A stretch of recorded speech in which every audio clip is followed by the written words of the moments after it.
कुछ चेहरे वक्त के साथ मिट जाते हैं, पर कुछ किरदार दिल में अमर हो जाते हैं।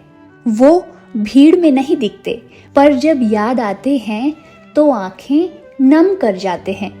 ऐसे ही एक नाम थे पंकज धीर, जिन्होंने महाभारत के कर्ण को सिर्फ निभाया नहीं बल्कि जी लिया। साल था 1980। मुंबई के फिल्मी दुनिया में एक नौजवान अपने सपनों के साथ भटक रहा था। कई ऑडिशन दिए, कई रिजेक्शन झेले, पर कभी हार नहीं मानी।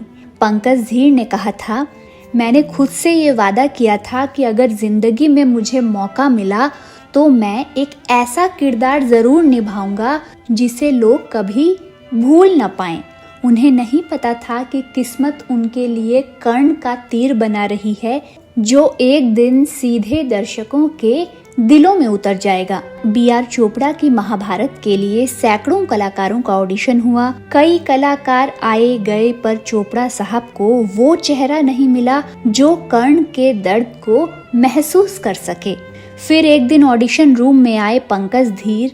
सामने कैमरा चला और उन्होंने एक लाइन बोली, सूतों का पुत्र सही पर कर्म से क्षत्रिय हूँ। कहा जाता है कि जब उन्होंने अपनी ये लाइन बोली तो पूरा स्टूडियो सन्न रह गया।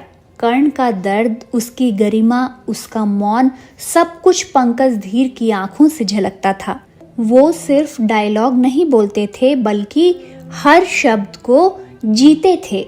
महाभारत की शूटिंग के दौरान एक दिन कर्ण की मृत्यु वाला सीन फिल्माया जा रहा था। पूरा सेट शांत था। जब तीर कर्ण के सीने में लगा तो पंकज धीर जमीन पर गिरे और आंखें बंद कर ली।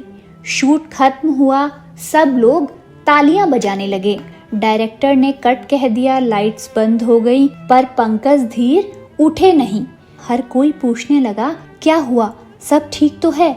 उधर घबराए हुए बी.आर. चोपड़ा दौड़कर पंकज के पास पहुंचे और उन्हें जगाने लगे। इसके बाद पंकज ने धीरे से अपनी आंखें खोली और कहा, सर, कर्ण अभी जिंदा है मेरे अंदर। मैं कर्ण के दर्द में खो गया था। कभी किसी का सम्मान सिर्फ इसलिए छीना जाए क्योंकि वो निम्न कुल में जन्मा है, तो वो मौत नहीं, जिंदा रहते हुए सजा होती है। जब पंकज ने ये लाइनें बोली तो सेट पर कुछ पलों के लिए सन्नाटा पसर गया। कई लोग रो पड़े। उस दिन बी.आर. चोपड़ा ने कहा था, आज मैंने पहली बार किसी एक्टर को नहीं बल्कि एक आत्मा को एक्ट करते देखा।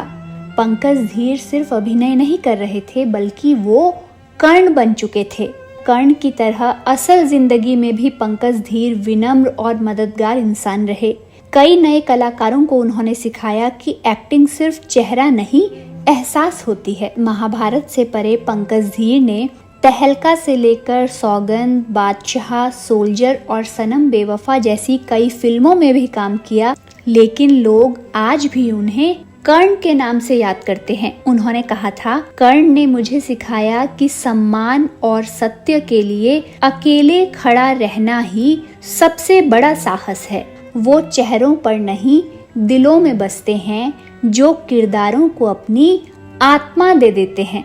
कर्ण चला गया, पर हर बार जब पंकज धीर की आवाज गूंजती है तो लगता है धर्म, दान और दर्द फिर से जीवित हो गए हैं। जिंदगी के इस रंगमंच पर कुछ कलाकार मरते नहीं, वो बस अपने किरदार बनकर अमर हो जाते हैं, और पंकज धीर उन्हीं में से एक थे। आज भले ही पंकज धीर हमारे बीच नहीं रहे, पर उनका नाम, उनकी आवाज और उनके निभाए गए किरदार हमेशा जिंदा रहेंगे, क्योंकि कुछ लोग सिर्फ पर्दे पर नहीं, हमारी यादों में बस जाते हैं।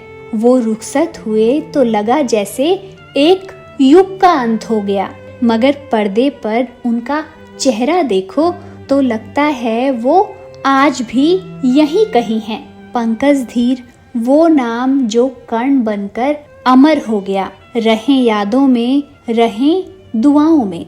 उन्हें याद करते हुए या उन्हें श्रद्धांजलि देते हुए एक शब्द कमेंट में जरूर लिखें।